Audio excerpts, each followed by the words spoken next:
말씀 선포하겠습니다. 오늘 말씀의 제목은 짐진 자들아 내게로 오라는 제목으로 말씀을 전하도록 하겠습니다. 오늘은 성령 강림 후 6주 영의 구원 소마 생명의 거룩함에 관한 말씀입니다. 짐진 자들아 내게로 오라는 말씀을 통해 교회의 외적 거룩함을 얻는 방법을 가르쳐 주셨습니다.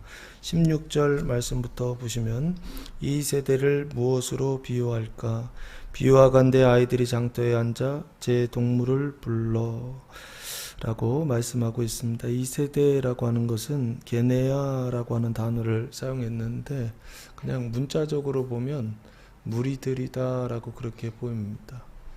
예수님 시대에 사람들이다 라고 보이는데 조금 더 구체적으로 얘기하면 그 무리들 안에 예수님도 들어가고 사도들도 들어갑니다. 그러니까 같은 시대를 살고 있는 사람들을 통칭해서 이 세대라고 봐도 좋지 않을까 싶습니다. 그래서 지금 이 세대라고 하는 것은 눈으로 볼 때는 예수님과 사도들과 무리들을 지칭하는데 그런데 성령 강림 후 6주의 이 세대들은 누구를 얘기할까라고 했을 때 저는 로마서 7장 24절 말씀을 보시면 이 사람들이 아닐까 싶습니다. 로마서 7장 24절 말씀 오라 나는 공고한 사람이로다 이 사망의 몸에서 누가 나를 건져내랴 라고 말씀하고 있습니다. 여기 보시면 공고한 사람이 나오고 있죠.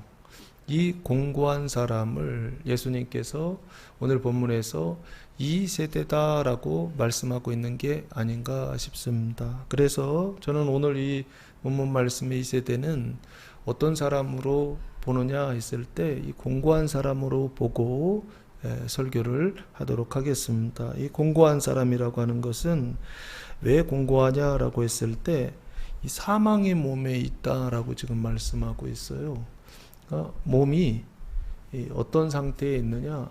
사망의 상태에 있다라고 말씀하고 있어요.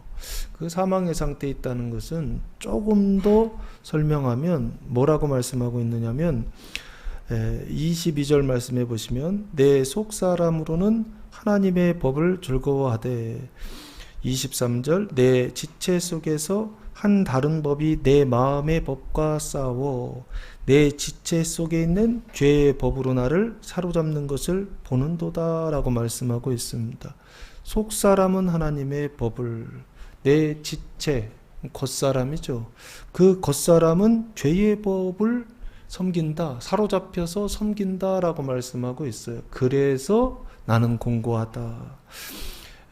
그래서 이 사망의 몸에서 어떻게 돼 있다? 사로잡혀 있다 라고 지금 말씀하고 있습니다. 그러면 이걸 그림으로 그려보면 속사람이라고 돼 있으니까 이 속사람은 영혼육은 생명의 상태, 의와 생명의 상태에 있는데 이 겉사람, 이게 소마라고 했습니다. 이 소마는 어떤 상태에 있다? 사망의 상태에 있다라고 그림을 그리시면 돼요. 속은 생명인데 겉이 사망이다라는 것입니다. 요 그림으로만 보면 그렇습니다. 그런데 이 사망의 몸이라고 하는 것은 결국에 뭘 얘기하느냐? 육신 플러스 육신을 사망의 몸이라고 보시면 좋습니다.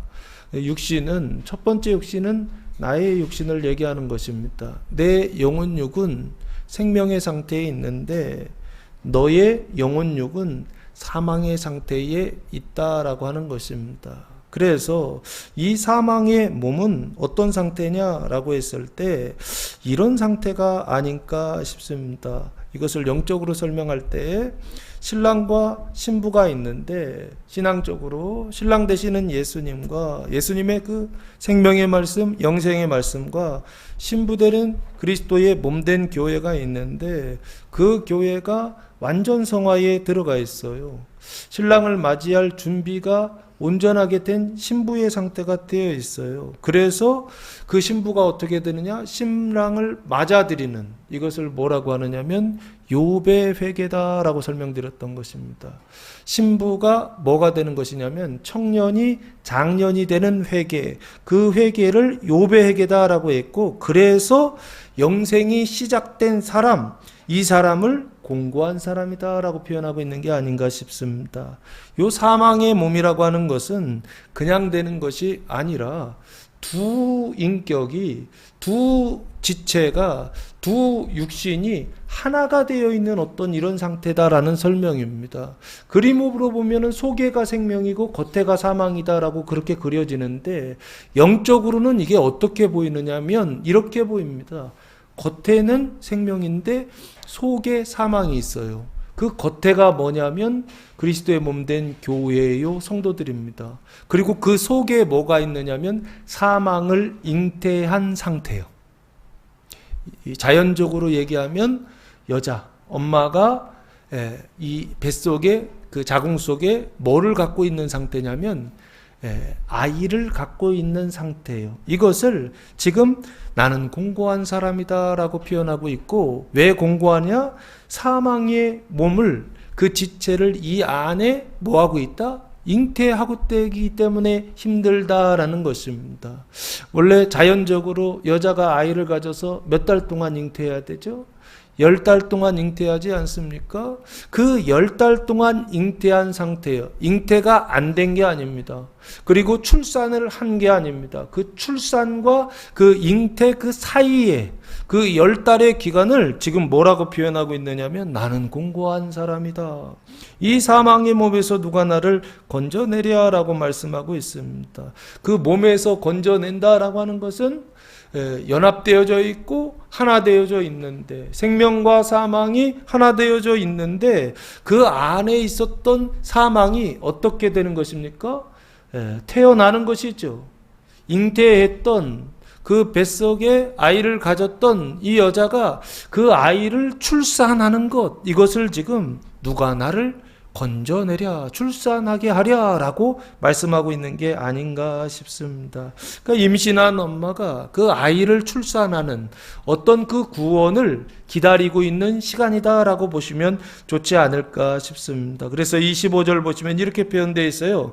우리 주 예수 그리스도로 말미암아 어떻게 건져내느냐, 어떻게 출산하느냐, 사망이 어떻게 거듭나서 새로 생명으로 태어나느냐 라고 했을 때, 내 안에 들어온 사망이 엄마 뱃속에서 출산하여서 거듭나서 새로 태어나는 거예요.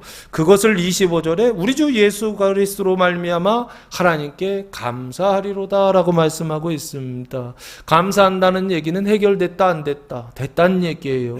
공고한 상태가 해결되고 사망의 몸의 상태가 해결돼요. 나도 생명이고 쟤도 생명인, 나도 엄마도 생명이고 아이도 생명인 출산하게 되었다라고 하는 것을 25절에서 말씀하고 있는 게 아닌가 싶습니다.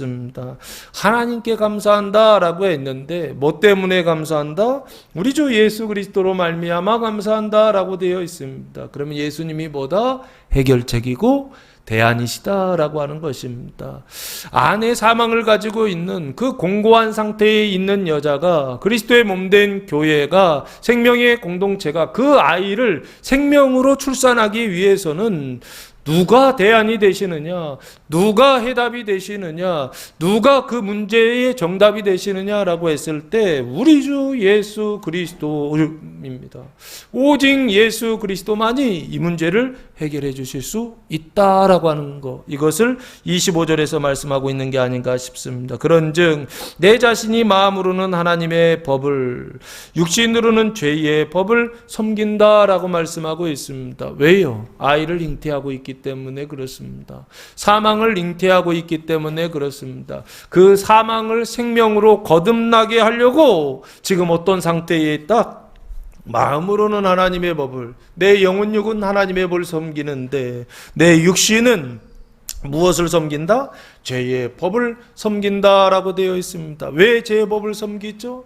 그 죄와 사망에 있는 형제들을 그 의와 생명으로 거듭나게 하려고 어떻게 한다고요? 그것을 받아 드린다라고 말씀하고 있는 게 아닌가 싶습니다. 이런 이중적인 신앙의 상태예요. 이것을 감사의 조건이다라고 말씀하고 있어요. 그리고 이런 이중적인 신앙의 상태예요. 내 속사람은 영혼 육은 의와 생명으로 충만한데 내 겉사람은 이 육신은 그 죄의 법을 섬기는 이 사망의 몸 가운데 공고하고 괴로운 이 이중적인 상태예요.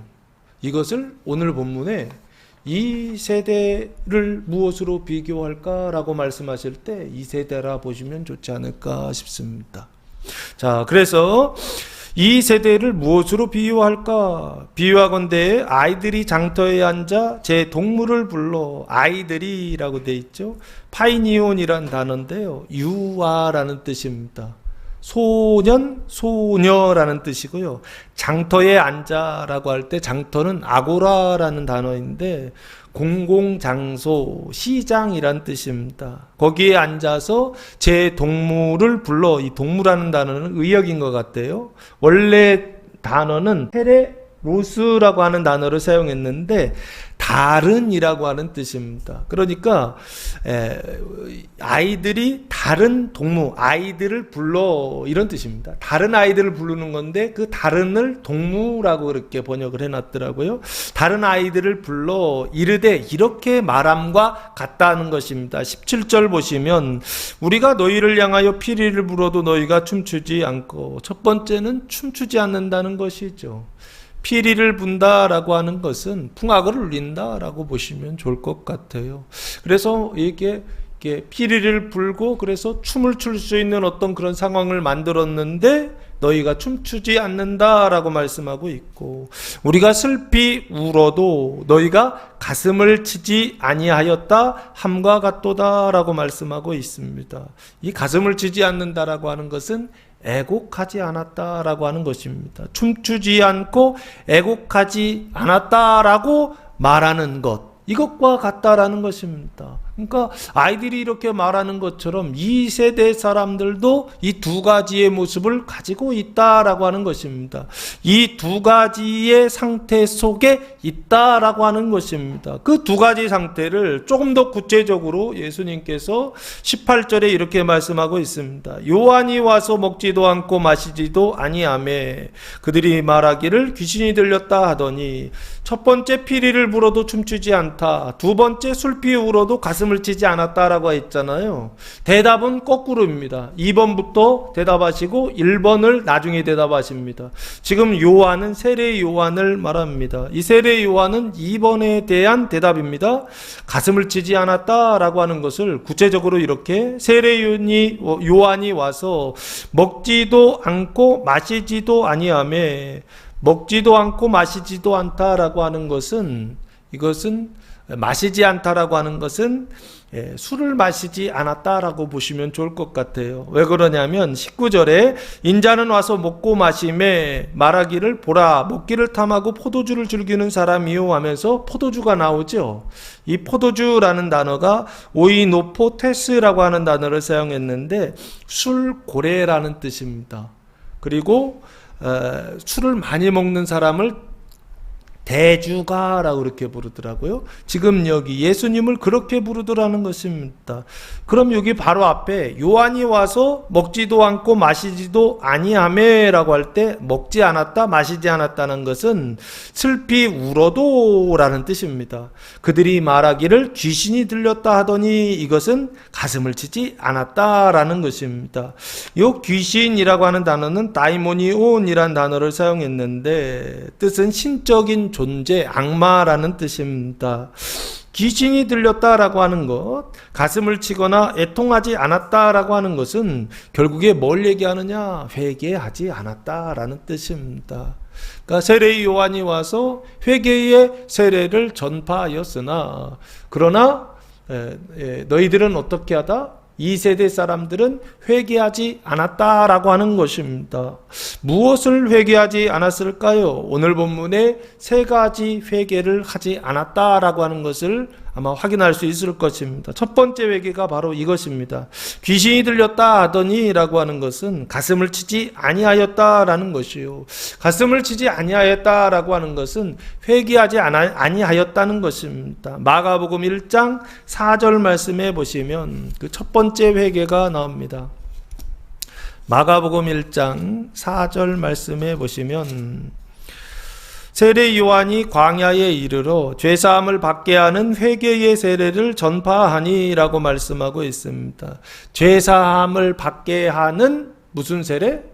회개의 세례를 전파했다라고 말씀하고 있죠. 죄사함을 받게 하는 회개입니다. 그래서 회개하면 죄사함을 받는다라고 하는 그런 뜻은 아닙니다. 예수님을 믿어야 죄사함을 받습니다. 그런데 그 예수님을 믿기 전에 뭘 해야 되느냐면 회개하고 회개의 열매를 맺어야 합니다. 그것을 지금 세례 요한이 뭐하고 있다? 믿고 구원받기 바로 직전에 그 회개의 세례를, 죄사함을 받게 하는 회개의 세례를 전파했다라고 말씀하고 있습니다. 이 회개는 어떤 회개냐라고 했을 때 죄를 의로 바꾸는 회개입니다. 그 회개를 받게 하려고 세례 요한이 와서 어떻게 했다? 하나님의 복음을 전파했다라고 하는 것입니다. 그래서 지난주에 세 가지 상에 대해서 말씀을 드렸죠. 상을 받을 사람에 대하여 말씀드릴 때 죄를 의로 바꾸는 상이 있었죠. 그 상은 무엇이었습니까?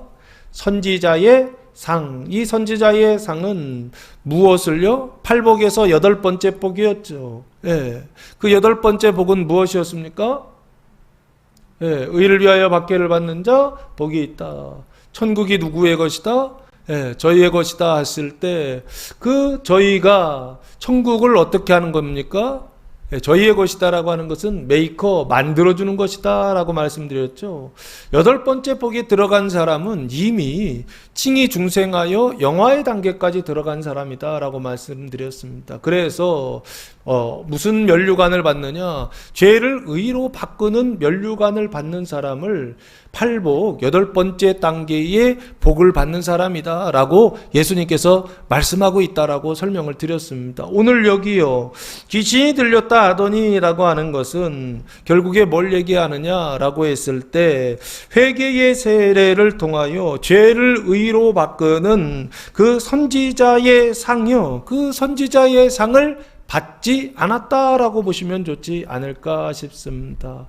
그리고 두 번째 19절 말씀에 보시면 인자는 와서 마심에 말하기를 보라 먹기를 탐하고 포도주를 즐기는 사람이요 세리와 죄인의 친구로다 하니 지혜는 그 행할 일로 인하여 옳다함을 얻느니라 라고 말씀하고 있습니다. 여기 보시면 인자는 예수님입니다. 근데 예수님은 먹고 마셨다, 마시는데 먹는 것은 개걸스럽게 먹다는 뜻이에요. 그리고 마셨다라고 하는 것은 술고래라고 하는 뜻입니다. 예수님은 이렇게 먹고 마셨다라고 하는 거예요. 그러면 어떤 분들은 이렇게 얘기하시더라고요. 예수님도 술을 드셨는데, 많이 드셨는데 예수 믿는 나도 먹으면 안 되냐, 뭐 이렇게 저한테 얘기하시는 분들이 계시더라고요. 드셔도 됩니다. 근데 눈 뜨고 계세요? 이 얘기만 드셔도 됩니다. 이 얘기만 들으시면 안 돼요. 조건이 있어요. 어떤 조건이냐면 예수님 같은 상태에 있으면 먹고 마셔도 아무 문제가 되지 않습니다. 어떤 상태냐면 요한일서 3장 5절 말씀에 보시면 예수님의 상태가 나와 있습니다.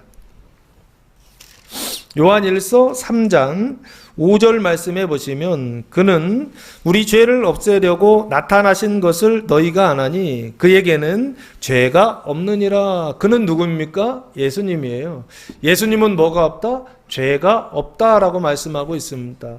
죄가 완전히 없는 상태에 있을 때에는 무엇을 먹고 무엇을 마시는 거 아무 문제가 되지 않습니다. 왜요? 지배를 받지 않기 때문에 그렇습니다. 술의 지배를 받지 받지 않고 먹는 것에 지배를 받지 않기 때문에 무엇을 먹어도 부정하게 되지 않고 무엇을 마셔도 가증하게 되지를 않습니다.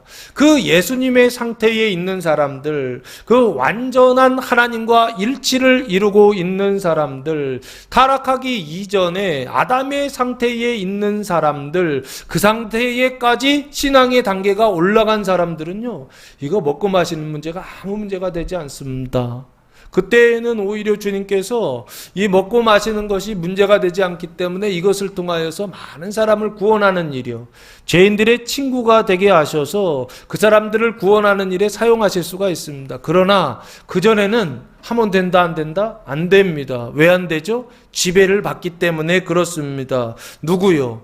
18절에 세례 요한은 먹지도 않고 마시지도 않았다라고 일부러 기록하고 있죠. 왜 먹지 않고 왜 마시지 않죠? 세례 요한은 그 신앙의 상태가 어떤 상태에 있었느냐? 예수님의 같은 상태가 아니었다는 것입니다. 하나님께서 보내신 것은 맞아요. 그러나 어떤 상태로 보내셨느냐라고 했을 때 구약의 마지막 선지자로서 보냈다라고 보시면 좋지 않을까 싶습니다. 율법과 선지자의 그 구약의 끝 마지막 사람으로 세례 요한을 보내셔서, 그래서 이 세례 요한 안에는 영적으로 죄가 있다 없다? 죄가 있습니다. 온전한 사람이기는 하였지만 그 죄가 있는 상태예요. 그래서 죄를 범하면 그 죄의 지배를 받을 수밖에 없는 그런 사람의 상태였습니다. 그러나 예수님은요, 죄를 이기는 상태에 있었다는 것입니다. 죄가 전혀 없는 분이시고, 그리고 죄가 없는 정도만이 아니라 죄를 지배하시는 분이셨기 때문에 먹고 마시는 것이 아무 문제가 되지 않았다는 것입니다. 그래서 어떤 분들이 자꾸만 자기를 예수님과 동급으로 자꾸 취급하려고 그러세요. 절대 그러면 안 됩니다. 세례 요한처럼 먹지 말아야 될 때는 먹지 말고 마시지 말아야 될 때는 마시지 말아야 됩니다. 아시겠죠? 근데 그 상태 속에서 이 말씀만 가지고 예수님도 했는데 나도 하면 안 되냐라고 생각하시는 분들은 말씀을 속이는 것이고 하나님을 속이는 것입니다. 그렇게 하면 절대 안 됩니다. 왜 안 되느냐? 지배를 당하기 때문에 그렇습니다. 그 죄의 지배가 더 커지기 때문에 그렇습니다. 그래서 예수 믿고 구원받은 사람들은 어떻게 해야 되느냐? 이전의 옛사람의 모습들을 다 하나님께서 끊어내게 하신다고요. 어떻게 해요? 고난을 통해서요. 어떻게 해요? 내 하고 싶은 것들 하지 못하는 방식으로 하나님께서 어떻게 데려가신다라고 하는 것입니다. 인도하신다는 것입니다. 그때요, 내 삶이 어떨까요? 힘들고 고단합니다. 지금 오늘 이 세대는 어떤 사람을 얘기하느냐라고 했을 때 공고한 사람을 이야기하며, 이 공고한 사람은 어떤 상태에 있느냐? 사망의 몸의 상태에 있다는 것입니다. 사망의 몸의 상태에 있다라고 하는 것은 그 사망의 몸으로 인하여 그 공고한 상태에 있는 사람들, 그 사람들을 구원하시기 위하여 어떻게 하신다? 예수님께서 이 세상에 오셔서 우리와 늘 함께 하시는 줄로 믿습니다. 이 공고하다라고 하는 뜻은 무슨 뜻이냐라고 했을 때 크게 시달려서 평안이 없고 몹시 지쳐있는 상태다라고 말씀하고 있어요. 공고한 사람이다 할 때 이 공고라고 하는 것은 무슨 뜻이냐? 시달린 거예요. 근데 작게 시달린 게 아니고 크게 시달렸다는 거예요. 크게 시달렸다라고 하는 것은 시달리기는 시달리는데 내 통제 안에 있는 게 아니에요. 내 통제를 벗어나 있는 거예요. 나도 어쩌지 못하는 시달리며, 그 시달려서 뭐를 잃어버렸냐면 마음의 평안을 잃어버렸어요. 그 마음의 평강을 잃어버리고 몹시 어떻게 해요? 지쳐 있다는 것은 그것이 계속 반복되고 있었다는 거예요. 한 번 하고서 끝나면 다시 회복하면 되는데 회복하기도 전에 또 지쳐있고 회복하기 전에 또 시달리고 해서 몹시 지쳐있는 상태, 육체적인 고통과 그리고 마음의 그 괴로움 속에 있는 이 상태를 공고하다라고 그렇게 말씀하고 있습니다. 왜 공고하죠? 여기요, 요한이 와서 먹지도 않고 마시지도 아니하며 그들이 귀신 들렸다 하더니 라고 말씀하고 있더라는 거예요. 그래서 어떡하다고요? 공고하다라고 하는 것입니다. 누가요? 엄마가요. 죄를 의로 바꾸려고 하나님의 말씀을 열심히 먹는데 엄마 뱃속에 그 몸속에 뭐가요? 아이가 같지 않아요. 아이가 잉태가 되지 않아요. 그 상태를 지금 뭐라고 말씀하고 있느냐? 첫 번째, 요한이 와서 먹지도 않고 마시지도 아니하며 그들이 말하기를 귀신이 들렸다 하면서 뭐하고 있더라? 대적하고 있더라 라고 하는 것입니다. 받아들이지 않고 있더라 하는 것입니다. 그래서 공고하다라고 말씀하고 있습니다. 두 번째 상태는 인자가 와서 먹고 마시며 말하기를 보라 먹기를 탐하고 포도주를 즐기는 사람이요 라고 말씀하고 있습니다. 이 먹기를 탐하고 포도주를 즐기는 사람이다 라고 하는 것은 결국에 뭘 얘기하느냐 라고 할 때 이거는 이 세대 사람들이 지금 그렇게 말하는 것입니다. 예수님에 대하여서 말하는 것입니다. 뭐라고 말한다고요? 먹기를 탐하고 포도주를 즐기는 사람이요 라고 말하면서 예수님을 배척하고 있더라는 거예요. 대적하고 있더라는 것입니다. 누가요? 이 시대 사람들이요. 그래서 이 시대 사람들을 이런 상태요. 먹기를 탐하고 포도주를 즐기는 사람이요 라고 말하면서 배척하고 있는 요 상태를 사도 바울은 뭐라고 말씀하고 있느냐? 고린도후서 4장 12절 말씀해 보시면 이렇게 말씀하고 있더라고요. 고린도후서 4장 12절 말씀해 보시면 그런즉 사망은 우리 안에서 역사하고 생명은 너희 안에서 역사하느니라 라고 말씀하고 있습니다. 여기 보시면 사망은 우리 안에서 역사한다 라고 말씀하고 있죠. 이게 공고한 상태이죠. 이해되십니까? 안에 잉태하지 못하여서 공고하고 두 번째 단계는 잉태하여서 공고한 것입니다. 이 사망의 몸이 되어서 공고한 것입니다. 생명과 사망이 연합되고 결합되어서 괴로운 것입니다. 이것을 먹기를 탐하고 포도주를 즐기는 사람이요 라고 그렇게 말씀하고 있더라는 것입니다. 왜요? 함께 먹고 함께 즐기더라 라고 하는 것입니다. 그래서 어떻게 되어 있더라는 것입니까? 연합되어져 있다라고 지금 그렇게 말씀하고 있습니다.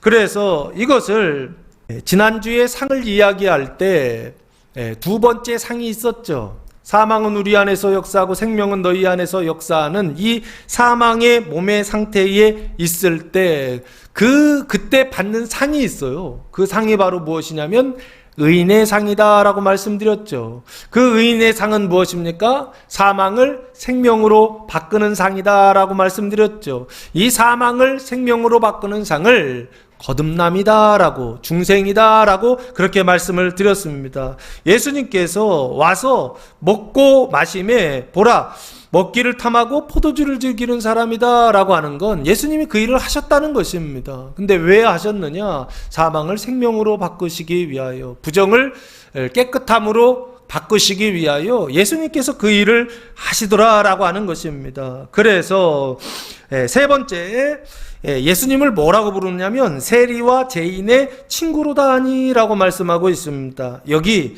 세리와 죄인의 친구, 세리라고 하는 것은 무엇입니까? 세금 징수원입니다. 그 당시에 로마가 이스라엘을 제국주의로 통치하고 있었어요. 침범해서 통치하고 있었습니다. 그래서 이스라엘 사람들 중에 세금 징수원을 뽑아서 대신 세금을 걷게 했어요. 그 사람들을 지금 세리라고 그렇게 부릅니다. 그래서 로마 제국의 부역자다라고 보시면 좋습니다. 일제시대에 일제의 친일, 부역한 사람들이 있죠. 여기는 친로, 부역한 사람들이다라고 보시면 됩니다.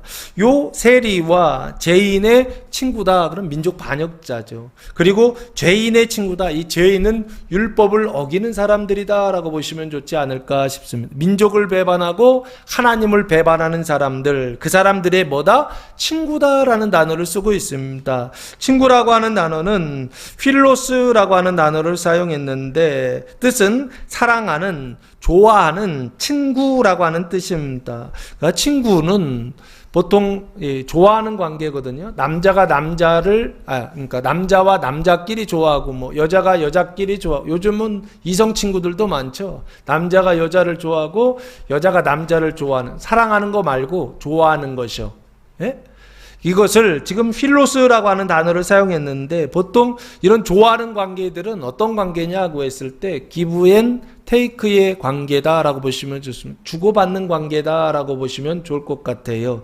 그래서 이 필로스라고 하는 말은 결국에 세리와 죄인의 친구로다라고 말한다는 거예요. 이 세대 사람들이요. 그 얘기는 무슨 얘기입니까? 그러면서 예수님을 배척한다, 대적한다라고 하는 뜻입니다. 그래서 지금 이 예수님이 이 세리와 죄인의 친구다라고 하는 것은 결국에 지금 예수님을 배척한다는 것인데, 대적한다는 것인데, 그 얘기는 결국에 회개하지 않는다는 말입니다. 세 번째 회개, 그 회개, 뭘 회개하지 않느냐라고 했을 때, 이거 제가 두 번째를 하나 빼먹었네요. 이 중생의 회개가 있습니다. 거듭남을 위한 회개를 하지 않은 것인데, 그건 무엇이냐면, 그것부터 말씀드릴게요. 사도행전 11장 18절 말씀해 보시면, 사도행전 11장 18절 말씀해 보시면 두 번째 회개를 하지 않더라고요. 그들이 이 말을 듣고 잠잠하여 하나님께 영광을 돌려 이르되 그러면 하나님께서 이방인에게도 생명 얻는 회개를 주셨도다 아니라라고 말씀하고 있습니다. 여기는 회개를 하고 있죠. 누가 회개하는 거냐면 그 백부장 고넬료 있잖아요. 로마의 백부장 고넬료가 베드로의 설교를 듣고 회개하는 그 장면입니다. 그 회개하였을 때 하나님께서 성령의 세례를 주시거든요. 그것을 지금 예루살렘 교회에 와서 베드로가 보고하는 장면입니다. 그때 교회가 뭐라고 인정하느냐면 그들에게도 생명 얻는 회개를 주셨다라고 그렇게 인정하는 거예요. 여기 보면 생명 얻는 회개가 나오죠. 이게 저는 중생 거듭남이라고 봅니다. 여기요, 포도주를 즐기는 사람이요, 먹기를 탐하고 포도주를 즐기는 사람이요 라고 하면서 회개하지 않았다는 것입니다. 이 생명 얻는 회개를 하지 않았다는 것입니다. 그 중생 거듭나는 회개를 하지 않았다는 것입니다. 그래서 어떤 상태요? 엄마 뱃속에서 나와야 되는데 엄마 뱃속에서 나오지 않는 상태예요. 그래서 공고한 사람들이요. 이 사람을 지금 이 세대다라고 말씀하고 있는 게 아닌가 싶고요. 세 번째, 죄인의 친구는 이것도 회개하지 않는 것인데 어떤 회개를 하지 않는 것이냐라고 했을 때 히브리서 6장 1절 말씀해 보시면 세 번째 회개가 나옵니다. 히브리서 6장 1절 그러므로 우리가 그리스도의 도의 초보를 버리고 죽은 행실을 회개함과 하나님께 대한 신앙과 라고 하면서 죽은 행실을 회개한다라고 되어 있죠. 예, 그러니까 행실의 회개예요. 그렇죠? 행실이 죽었어요. 행실을 하지 않아요. 그것을 죽은 행실이다라고 말씀하고 있고 그것의 회개를 지금 말씀하고 있습니다. 그래서 그 죽은 행실을 회개하지 않는 세대예요. 이 사람들 때문에 어떻게 한다고요? 그 행실이 가증함인데 그러니까 살아있는 행실이 되려면 거룩함으로 변화되어야 되는 것입니다. 가증함을 거룩함으로 바꾸는 그 회개를 하지 않고 있다라고 하는 것입니다. 이 회개가 있었죠. 가증함을 거룩함으로 바꾸는 회개예요. 이것을 지난주에 상이다라고 말씀드렸죠. 무슨 상이라고 말씀드렸죠? 제자의 상이다라고 말씀드렸죠. 그래서 오늘 본문도 지난주 본문하고 이어지면서 세 가지의 상을 이야기하고 있더라고요. 그 상을 통해서 세 가지의 회개를 동일하게 말씀하고 있습니다. 죄를 의로 바꾸는 회개와 사망을 생명으로 바꾸는 거듭남의 회개와 가증함을 거룩함으로 바꾸는 이 회개예요. 이 성화의 회개를 지금 예수님께서 뭐라고 말씀하시냐면 이 세대가 하지 않는다는 것입니다. 그래서 어떻게 된다고요? 잉태해야 되는데 잉태하지 못하여 공고하고 그리고 잉태했는데 출산하지 못하여 공고하고 출산했는데 양육이 안 되고 지 맘대로의 애들이요. 그래서 뭐하고 있더라? 공고한 사람이요. 이 사람을 지금 뭐라고 얘기한다고요? 이 세대라라고 말씀하고 있더라는 것입니다. 그리고 사망의 몸에서 괴로워하고 있다. 사망의 몸에서 힘들어하고 있다라고 성경은 지금 예수님은 말씀하고 있는 게 아닌가 싶습니다. 사랑하는 성도 여러분, 이번 한 주간 주님께서 이 세대를 경험하게 하실 것입니다. 죄를 의로 바꾸려고 해도 바꿔지지 않고, 사망을 생명으로 바꾸려고 해도 바뀌지 않고, 가증함을 거룩함으로 바꾸려고 해도 변화되지 않고 회개하지 않는 이 세대를 경험하게 하실 것입니다. 그래서 나는 공고한 사람입니다 라고 고백하게 하시고, 그래서 이 사망의 몸에서 누가 나를 건져내겠느냐라고 건져내려 하면서 탄식하게 주님께서 하실 것입니다. 그 육신의 고통과 그 마음의 그 괴로움을 경험하게 하실 것입니다. 그러나 이것은 뭐냐라고 했을 때 이게 문이에요. 무슨 문이냐라고 했을 때 표징입니다. 무슨 표징이냐라고 했을 때 교회의 외적 거룩함에 들어가는 문, 교회가 외적 거룩함에 들어가는 문, 그 문이 바로 뭐냐라고 했을 때 이게 바로 공고한 사람의 상태다라고 하는 것입니다. 이번 한 주간 공고한 상태를 경험하고 이번 한 주간 사망의 몸을 경험했을 때 그것은 나를 괴롭히고 나를 힘들게 하고 그것 때문에 죽을 것 같을지 모르겠지만, 그러나 그 문을 통하여서 그 표징을 통하여 교회는 어디에 들어가게 된다? 그 외적인 거룩함에 들어가게 된다라고 하는 사실을 아시고 기뻐하는 성도들 되시기를 예수님의 이름으로 축원합니다. 이게 첫 번째 16절에서 19절 이 세대를 통하여 주님께서 말씀하시는 하나님의 메시지가 아닌가 싶습니다. 지혜는 그 행한 일로 인하여 옳다함을 얻느니라 라고 말씀하고 있습니다. 이게 결론이에요. 앞에서는 회개하지 않는다라고 말씀하시면서 뒤에는 회개하면 결국에는 뭐를 얻는다? 옳다함을 얻는다 하면서 반대의 얘기를 하고 계시는 거예요. 근데 설명이 싹 빠져 있었던 걸 제가 그 안에 지금 설명을 다 드린 겁니다. 그러면 반대로 해석하시면 됩니다. 지혜는 소피아라고 하는 단어입니다. 뜻은 형제 구원을 위한, 지혜라고 하는 것은 뭐냐면 원래 하나님의, 이거 지혜는 하나님의 지혜를 말합니다. 이 하나님의 지혜는 무엇을 위한 수단이냐면 형제 구원을 위한 은총의 수단입니다. 이게 구약에 언약되어 있지요. 지혜가 언약이 되어 있습니다. 하나님의 지혜가요. 어디에 언약되어 있죠? 잠언에 언약되어 있습니다. 그래서 그 잠언은 무엇이냐? 말씀으로 형제들의 발을 씻어주는, 그 사망을 씻어주는 것, 그것을 기록해 놓고 언약해 놓은 책이 바로 잠언입니다.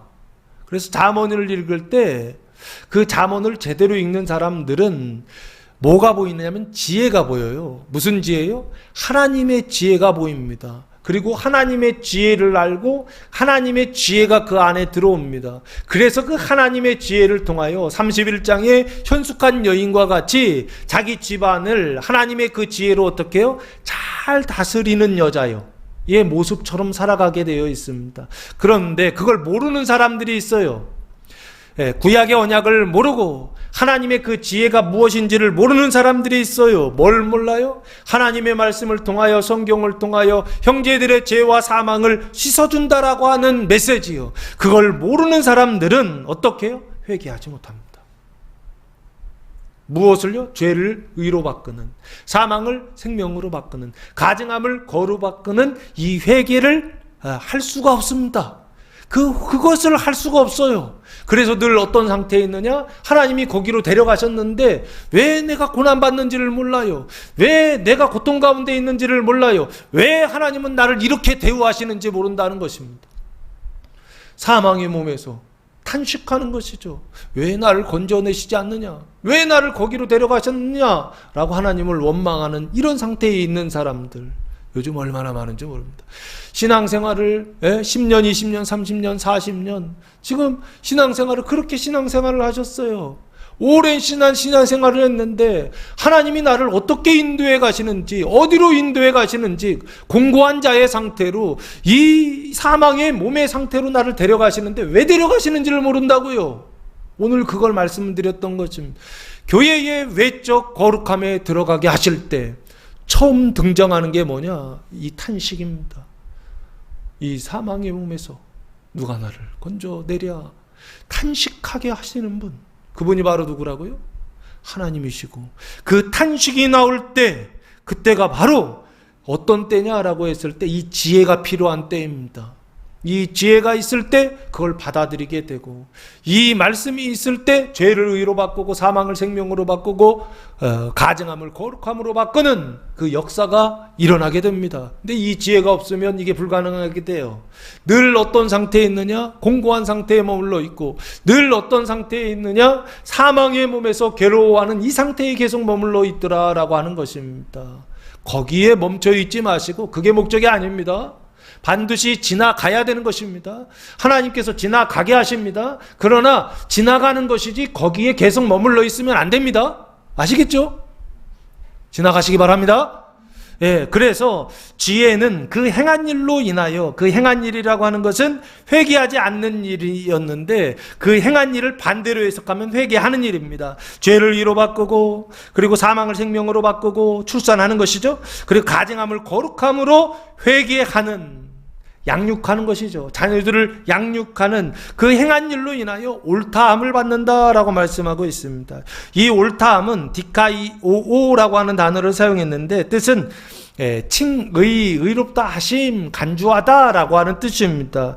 이 칭의는 어떤 칭의를 얘기하느냐라고 했을 때 창세기 15장 6절에 하나님을 믿으니 그것을 의로 여기셨다라고 하는 그 칭의의 시작을 말하는 게 아니라고 저는 봅니다. 여기서 의롭다 하심은, 여기는 어떤 의롭다 하심을 얘기하느냐라고 했을 때 야고보서 2장 22절의 의롭다 하심을 말씀하고 있는 게 아닌가 싶습니다. 의롭다 하심은 칭의라고 하는데 그 칭의는 두 가지 뜻을 가지고 있습니다. 첫 번째는 칭의의 시작, 창세기 15장의 말씀의 칭의의 시작이고요. 요 야고보서의 말씀은 칭의의 완성으로서의 칭의를 지금 말하고 있습니다. 보시면 야고보서 몇 장입니까? 2장 22절 말씀해 보시면 내가 보거니와 믿음이 그의 행함과 함께 일하고 행함으로 믿음이 온전하게 되었느니라 라고 말씀하고 있습니다. 여기 보시면 온전한 믿음을 말씀하고 있죠. 그 온전한 믿음을 뭐라고 봐야 되느냐? 이 온전한 믿음을 통하여서 온전한 은총을 받습니다. 그 온전한 은총을 의롭다 하심의 완성이다라고 보시면 좋지 않을까 싶습니다. 그래서 지혜는 그 행한 일로 인하여 옳다함을 받는다라고 하는 것은 무엇을 얘기하느냐? 지혜를 잘 사용하여서, 하나님의 말씀을 잘 사용하여서 회개하면 어떻게 되느냐? 칭의의 완성에 도달하게 된다라고 하는 것입니다. 그 칭의의 완성이라고 하는 것은 칭의의 시작부터 칭의의 완성까지 그 옳다함을 얻게 될 것이다 라고 성경은 말씀하고 있는 것입니다. 사랑하는 성도 여러분, 이번 한 주간 주님께서 공고한 자리로 데려가시고 사망의 몸의 상태로 데려가셨을 때 거기에 머물러 있는 자들이 아니라 하나님의 지혜를 사용하여 하나님의 지혜이신 예수 그리스도에게로 나아가서 하나님의 지혜이신 그 십자가의 길로 나아가서 그곳을 지나가서 잉태해야 되는 사람들은 잉태하고, 출산해야 되는 사람들은 출산하고, 양육해야 되는 사람들은 양육하여 교회의 외적 거룩함에 들어가는 성도들 되시기를 예수님의 이름으로 축원합니다. 두 번째는 25절 말씀해 보시면 그때에 예수께서 대답하여 이르시되 천지의 주제이신 아버지여 이것을 지혜롭고 슬기 있는 자들에게는 숨기시고 어린 아이들에게는 나타내심을 감사하나이다 라고 말씀하고 있습니다. 그때에 라고 되어 있죠. 이 때라고 하는 것은 카이로스라고 하는 시간입니다. 뜻은 기회, 정해진 때라고 하는 시간입니다. 그래서 이 카이로스는요, 헬라어에서 시간은 두 가지, 세 가지 개념이 있는데 호라오라는 시간도 있고 크로노스라고 하는 시간도 있고 여기 카이로스라는 시간인데 이것은 질적 시간이라고 합니다. 양적 시간이 크로노스라고 한다면, 흘러가는 시간을 크로노스라고 한다면 이것은 사건이 일어나는 시간을 이야기합니다. 그래서 제가 가끔 이야기할 지금이 기회입니다 라고 말할 때가 있죠. 지금이 찬스입니다 라고 말할 때가 있죠. 그때가 이 크로노스라고 하는, 카이로스라고 하는 시간입니다. 그때에 두 가지 일어나요. 첫째는 숨기시고, 그리고 두 번째는 나타내심을 감사한다 라고 돼 있죠. 숨기시고 나타내시는 일을 하신다는 거예요. 그래서 그것 때문에 나는 뭐한다? 하나님께 감사한다라고 지금 말씀하고 있습니다. 조금 더 구체적으로 들어가시면 이때가 찬스입니다. 예수께서 대답하여 이르시되, 내용을 보면요, 기도예요. 왜 기도냐면 천지의 주제이신 아버지요 라고 하면서 하나님께 지금 말하고 있어요. 천은 하늘을 이야기하고 지는 땅을 이야기합니다. 하늘과 땅의 주제라고 하는 단어는 퀴리오스입니다. 최고 통치자, 주인, 하나님이란 뜻입니다. 아버지요 라고, 하나님을 아버지라고 부르고 있습니다. 성부 하나님이요 라고 기도할 때 하는 것이죠. 그래서 그 뒤에 26절 27절까지 말씀은 예수님의 기도예요. 근데 그때에 예수님께서 기도하셨다는 거예요. 이 세대가 공고하고 이 세대가 사망의 몸 가운데 괴로워하고 있을 때, 교회가 외적 거룩함에 들어가고 있을 때, 그때에 예수님께서 이렇게 기도하셨다는 거예요. 하나님께 감사한다라고 기도하셨다는 거예요. 이것을 사망의 몸으로 인한 공고를 지금 말하는 것입니다. 이것을 지혜롭고 슬기 있는 자들에는 숨기셨다라고 말씀하고 있어요. 아, 이 사람들한테는 숨기시는구나. 하나님이 숨기시는데 어떤 사람들한테 숨기시느냐? 지혜롭고 슬기 있는 자들에게는 숨기신다는 것입니다. 그리고 반대로 어린 아이들에게는 나타내신다는 거예요. 이해가 되십니까? 의도적인 것이죠. 일부러 어떤 사람은 숨기시고 어떤 사람은 나타낸다. 숨기다라는 단어는 크리프토라고 하는 단어를 사용했는데 감추다라는 뜻입니다. 의도적인 것이죠. 그리고 어린아이들에게는 나타내신다 할 때 이 나타나다라는 것은 아포칼립토라고 하는 단어를 사용했는데 덮개를 제거하다라는 것입니다. 이것도 의도적인 것이죠. 일부러 덮개를 제거하여서 어떻게 하시는 겁니까? 계시하신 것이죠. 그래서 요한계시록 할 때 그 계시라는 단어가 이 아포칼립토라는 단어입니다. 아포칼립시스 이렇게 단어를 사용하는데 같은 단어입니다. 덮개를 제거해서 어떻게 하는 겁니까? 드러내신다라고 하는 것입니다. 그 드러내셨을 때 어떻게 해요? 그 두 가지를 감사한다라는 것입니다. 숨기는 것도 감사의 유의고 조건이고 나타내시는 것도 감사의 조건이다라고 지금 말씀하고 있는 것입니다. 그러면 여기 한번 보시면 지혜롭고 슬기 있는 자들은 누구입니까? 이 지혜롭고, 지혜라고 하는 단어는 영적으로 현명하다라고 보시면 좋을 것 같고, 슬기 있는 자들 하면 정신적인 차원에서의 슬기라고 보시면 좋을 것 같습니다. 그래서 원래 뜻은요, 집중하다라는 뜻을 가지고 있더라고요. 그래서 사람의 정신을 이렇게 집중하면 그 상태, 계속 집중하는 상태를 뭐라고 하냐면 몰입이라 그러지 않습니까? 이 몰입의 상태에 들어간 사람들이 머리가 좋다 이런 얘기들을 합니다. 이 몰입을 잘 하는 사람들이 세상에서 뭔가를 이루어도 이룰 수 있다 이런 표현들을 많이 써요. 그래서 요즘은 책들 중에 몰입하는 책들이 되게 어떻게 하면 몰입할 수 있을까라고 하는 어떤 그런 책들이 많이 나와 있더라고요. 여기요, 두 번째, 슬기 있는 자들이요, 집중하는 자들이요, 몰입하는 자들에게는 어떻게 하신다고요? 숨기신다고요. 그러면 숨기는 것도 감사하고 나타내는 것도 감사하는 일입니다. 근데 단계가 조금 달라요. 왜 숨기십니까? 그 죄와 사망의 상태에 있는 사람들에게는 먹고 마시는 거 하지 말라 그러셨죠. 이것처럼 그 죄와 사망의 상태에 있을 때에는 숨기시는 것이 더 좋습니다. 그러나 그 어린 아이들에게는 나타내신다라고 했을 때, 이 어린 아이는 네피오스라고 하는 단어를 사용했는데 말 못하는 유아라고 하는 뜻입니다.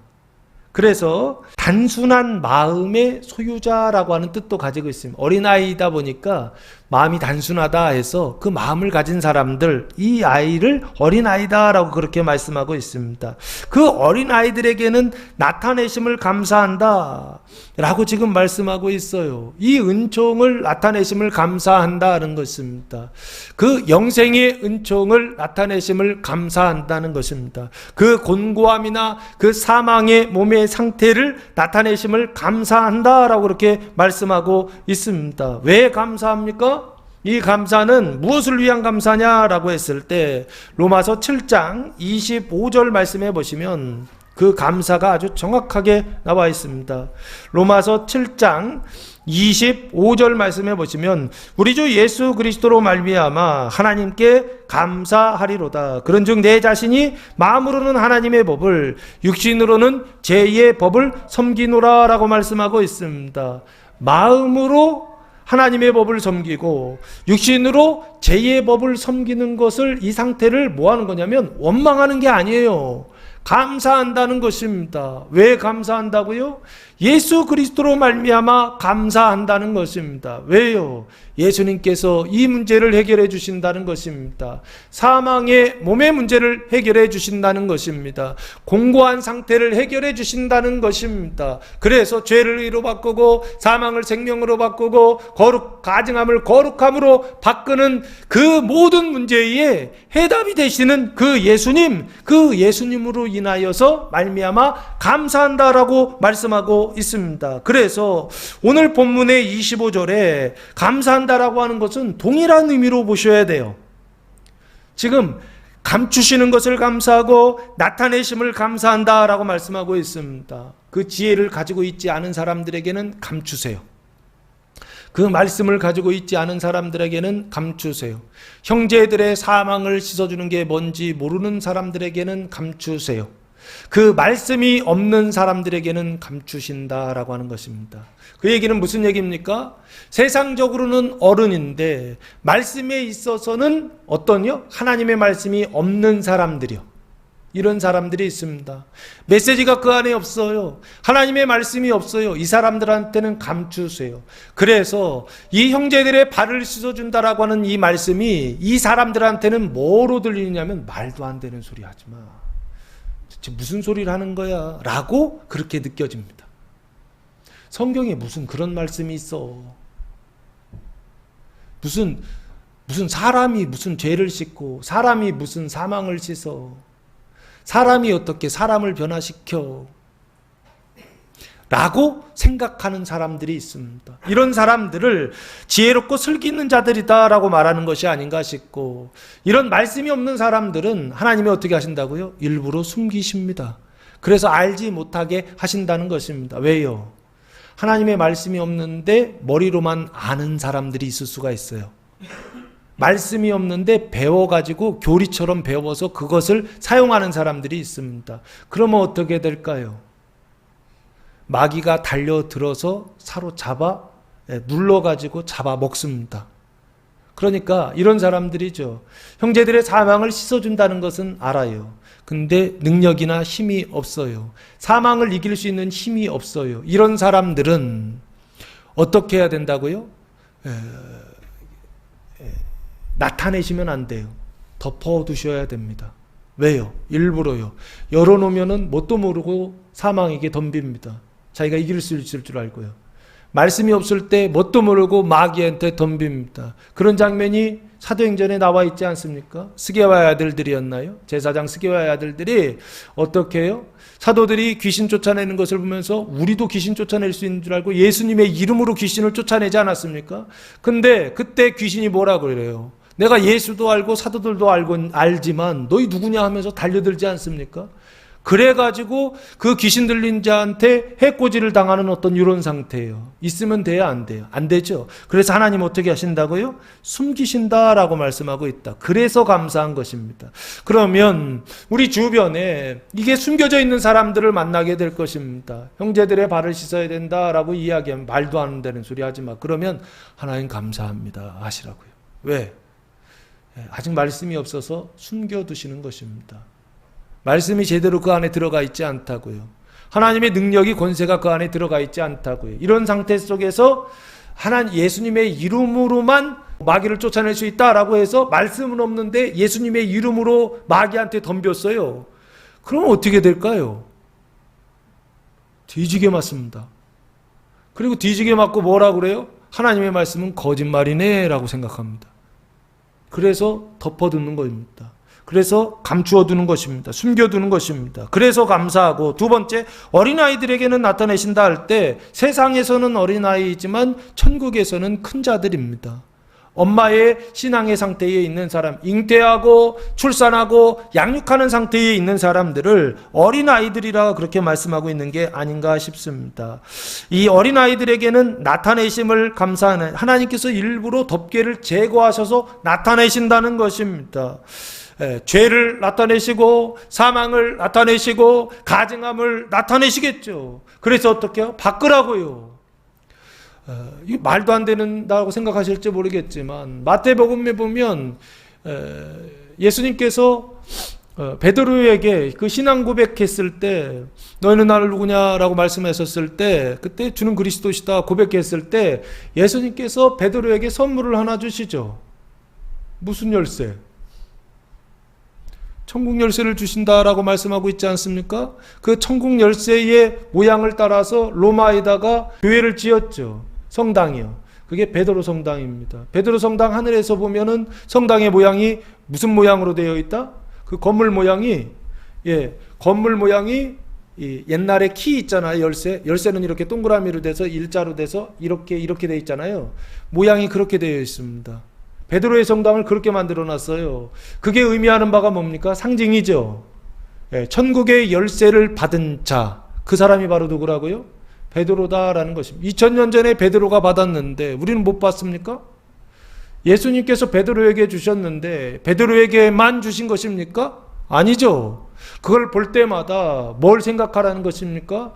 동일한 신앙의 상태에 있는 사람들에게 동일한 열쇠를 주신다라고 하는 것입니다. 무슨 열쇠요? 죄를 의로 바꾸는 칭의의 열쇠요. 무슨 열쇠요? 사망을 생명으로 바꾸는 중생의 열쇠요. 무슨 열쇠요? 가증함을 거룩함으로 바꾸는 이 성화의 열쇠를 어떻게요? 베드로에게 주셨던 것처럼 너희에게도 주시겠다는 신약, 약속 아닌가요? 내가 없다고 해서 없는 게 아닙니다. 내가 할 수 없다고 해서 할 수 없는 게 아닙니다. 그 상태에 도달한 사람들에게 하나님께서 은혜로 주시는 열쇠, 그게 천국의 열쇠 아닌가요? 그 천국의 열쇠를 베드로에게도 주셨고 오늘 말씀도 동일한 말씀을 지금 하고 있는 것입니다. 숨기시고 나타내심을 감사한다라고 말씀하고 있습니다. 그래서 하나님께서 숨기실 때 감사하고 그때에 그리고 나타내실 그때에 그 시간에 감사한다라고 그렇게 말씀하고 있어요. 그때가 어떤 때냐라고 했을 때 그 사망의 몸에서 그 구원받는 것을 감사하는 때요. 그때가 언제냐? 뱃속에 아이를 갖는 때요. 그때가 언제냐? 아이를 출산하는 때요. 그때가 언제냐? 그 출산한 아이를 양육하는 때입니다. 교회의 외적 거룩함이 나타나는 때, 그리스도의 몸된 생명의 공동체가 그 가증함의 옷을 벗고 그 거룩함의 옷을 입는 그때에 어떻게 한다고요? 감사하나이다 라고 예수님께서 기도하고 있더라라는 것입니다. 26절 올소이다 이렇게 된 것이 아버지의 뜻이니이다 라고 이렇게 된 것이요 숨기시고 나타내신 것이 아버지의 뜻이다. 이 뜻이라는 단어가 유도키야라는 단어를 사용했는데 만족이란 뜻입니다.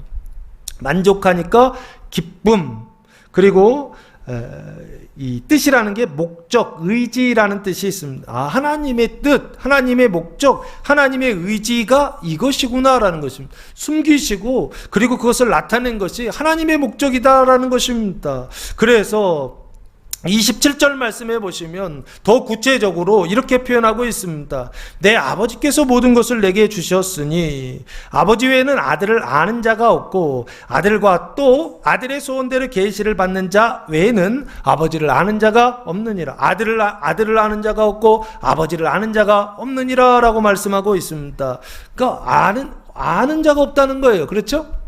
아는 자가 없다는 것입니다. 내 아버지께서 모든 것을 내게 주셨다는 것은 아는 것과 관련되어 있어요. 아버지를 아는 것과 아들을 아는 것을 지금 말씀하고 있는 것입니다. 그게 뭘까요? 아버지를 알고 아들을 아는 것이요. 성부 하나님을 알고 성자 하나님을 아는 것이 무엇입니까? 이게 뭐예요? 영생입니다. 요한복음 17장 3절 말씀해 보시면 예수님의 기도가 마지막 기도가 나오죠. 17장 3절 그때 영생은 곧 유일하신 참 하나님과 성부입니다. 그가 보내신 자 예수 그리스도를 아는 것이니이다 라고 말씀하고 있어요. 아버지를 알고 아들을 아는 것, 예수 그리스도를 아는 것, 이것이 바로 뭐냐면 영생이다 라고 말씀하고 있죠. 그럼 여기요, 내게 주신 모든 것은 뭐냐라고 했을 때 그 뒤에 나오는 내용이 아버지를 아는 것과 아들을 아는 것을 얘기하고 있더라고요. 그러면 내게 주신 모든 것은 영생입니다. 아버지를 아는 것과 아들을 아는 그 영생을 내게 주셨으니, 그 예수님께 주셨다라고 하는 것입니다. 그 예수님께 주셨다라고 하는 것은 예수님이 가지고 있다는 얘기죠. 그 열쇠를 가지고 있다는 얘기죠. 그 열쇠가 뭐냐? 그리스도의 몸된 교회가 거룩하게 되는, 그 외적인 거룩하게 되는 방법, 그 키, 그 열쇠를 누가 갖고 계시다? 예수님이 갖고 계시다는 것입니다. 그러면 그 열쇠를 가지고 계신 분이 예수님이니까 그 문제를 해결하려면 누구에게 가야 돼요? 예수님께로 가야 됩니다. 할렐루야. 자기 자신에게로 가거나 다른 사람의 생각이나 말들에게로 가는 것이 아니라 예수님께로 돌아가는 성도들 되시기를 바랍니다. 주님께 돌아갈 때 모든 해답이 있습니다. 주님께 돌아갈 때 모든 열쇠가 있습니다. 인생의 모든 근본적인 문제는 그 문제를 여는 키가 있습니다. 그 키를 누가 갖고 계시느냐? 예수님이 가지고 계시다라고 하는 것입니다. 내게 주셨다. 원래는 아버지 거였는데 예수님께 주셨다는 겁니다. 그럼 예수님은 열 수 있다 없다? 있다라고 하는 것입니다. 그리고 열고자 하는 자 어디로 가라고요? 예수님께 가라고요. 그 예수님은 어디에 기록되어 있습니까? 하나님의 말씀 성경에 기록되어 있지 않습니까? 예수님께 가는 길은 무엇입니까? 말씀으로 가는 겁니다. 예수님께 돌아가는 길은 무엇이냐? 성경으로 돌아가는 것입니다. 그 성경이, 하나님의 말씀이 뭐를 담고 있느냐? 예수를 담고 있는 책이에요. 창세기부터 요한계시록까지 무엇을 담고 있다? 예수를 담고 있다라고 하는 것입니다. 그래서 예수님께 돌아가면 예수님이 가지신 열쇠가 하나가 아니에요. 보통 예전에는 열쇠 3개는 있어야 된다 그랬잖아요.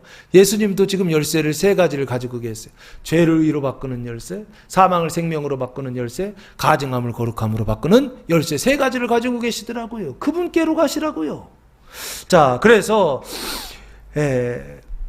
25절에서 27절 말씀해 보시면 영생의 열쇠를 가지신 예수님 내게 주셨으니 아버지 외에는 아들을 아는 자 없다라고 말씀하세요. 그리고 아들과 또 아들의 소원대로 계시를 받는 자 외에는 아버지를 아는 자가 없느니라 라고 말씀하고 있어요. 그 얘기는 없느니라는 것은 없습니다 라고 해야 기도가 돼요.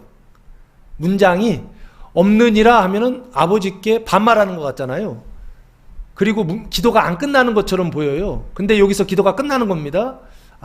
없습니다. 그래서 어떻게 한다? 감사하다라는 것입니다. 여기는 아는 자가 없다로 그렇게 말씀하고 있는데, 반대로 얘기하면 아들을 아는 자, 그리고 아버지를 없는 자를 반대로 얘기하면 아버지를 아는 자. 그 아들과 아버지를 아는 자는 결국에 뭐를 가진 자입니까?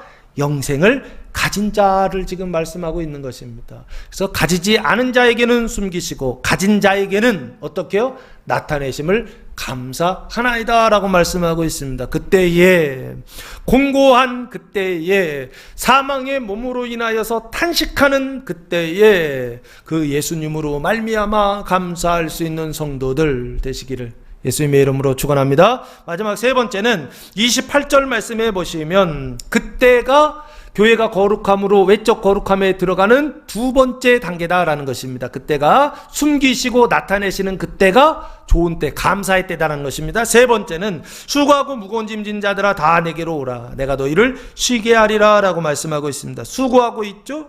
수고한다는 것은 피로를 느끼다라는 것입니다. 왜요? 열심히 일했으니까 피로를 느끼겠죠.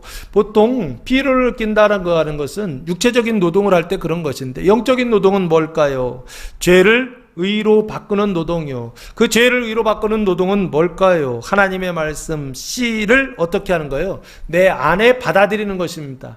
영생의 씨를 받아들여요. 그것을 임신한다라고, 영적으로 임신한다, 잉태한다라고, 성령으로 잉태한다라고 성경은 말씀하고 있는 게 아닌가 싶습니다. 수고는 영적인 잉태를 지금 말하고 있는 게 아닌가 싶고요.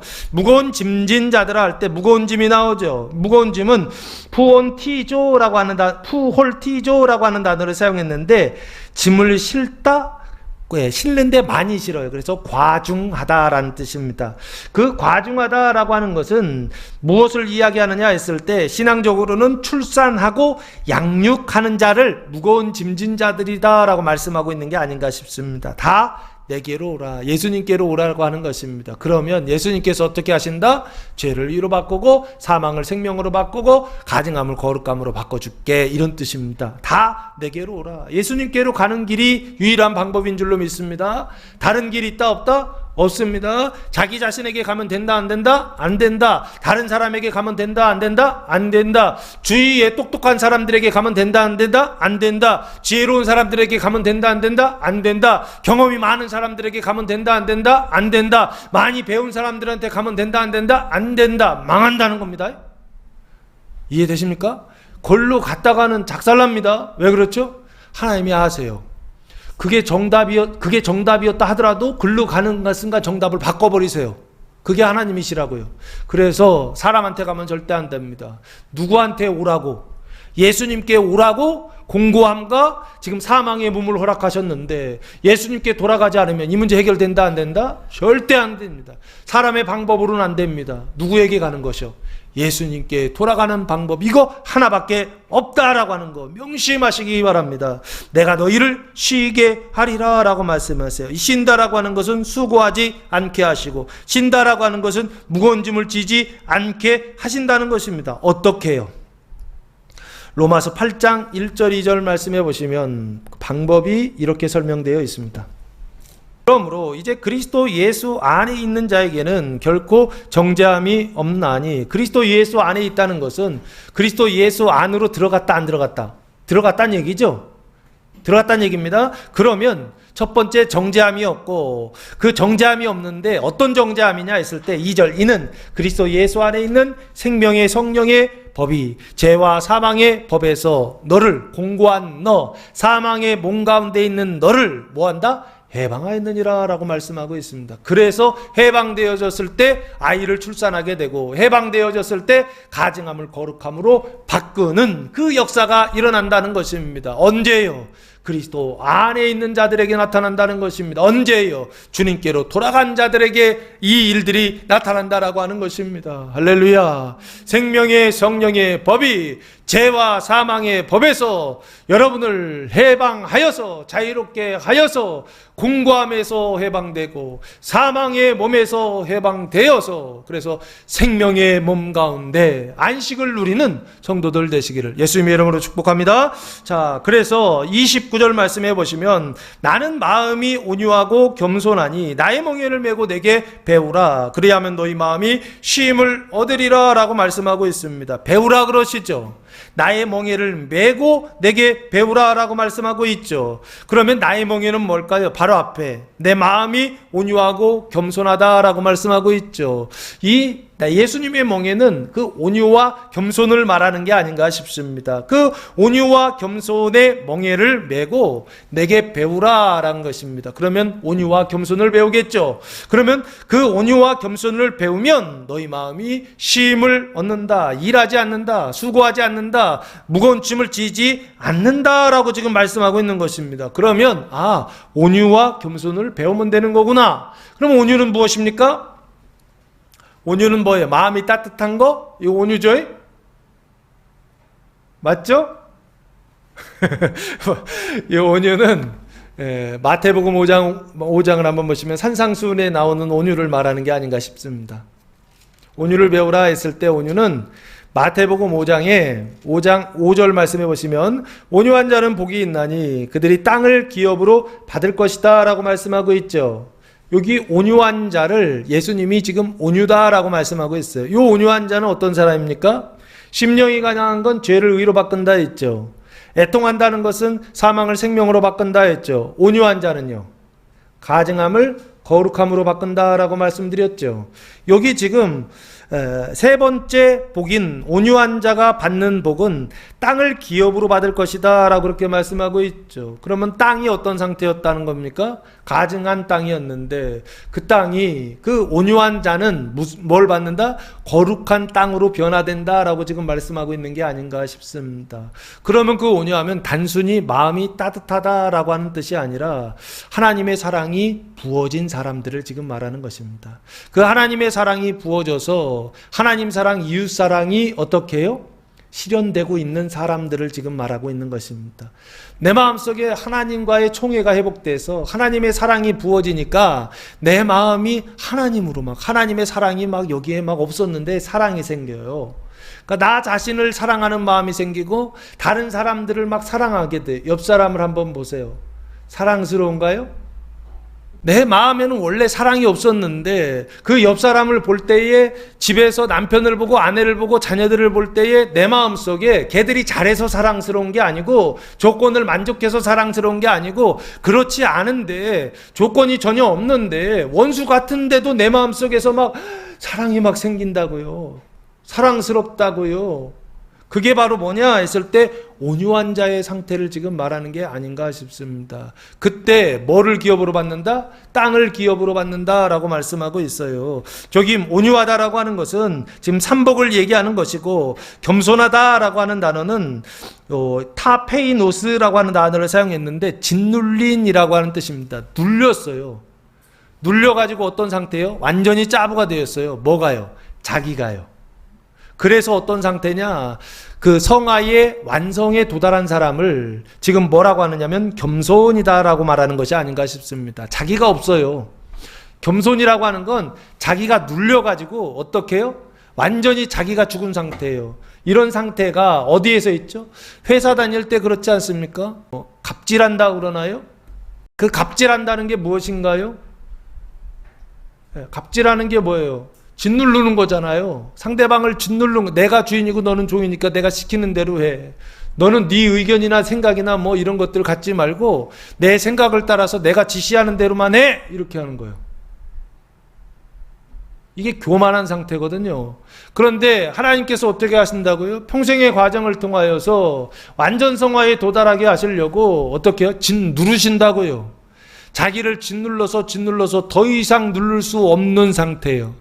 자기가 제로인 상태예요. 거기까지 데려가신다고요. 그 죄와 사망이 제로인 상태예요. 완전 성화에 도달하는 그 상태예요. 그래서 하나님의 사랑으로 어떻게 해요? 가득 풀려 충만한 그 상태예요. 이 상태를 뭐라고 하냐면 겸손이다라고 말씀하고 있습니다.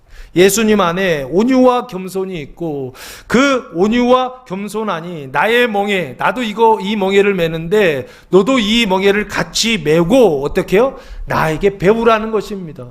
그 온유와 겸손을 배우라는 것입니다. 그러면 너희 마음에 뭐가요? 수고가 없어지고 그리고 뭐가 없어진다? 짐이 없어진다. 마음의 쉼을 얻는다라고 말씀하고 있습니다.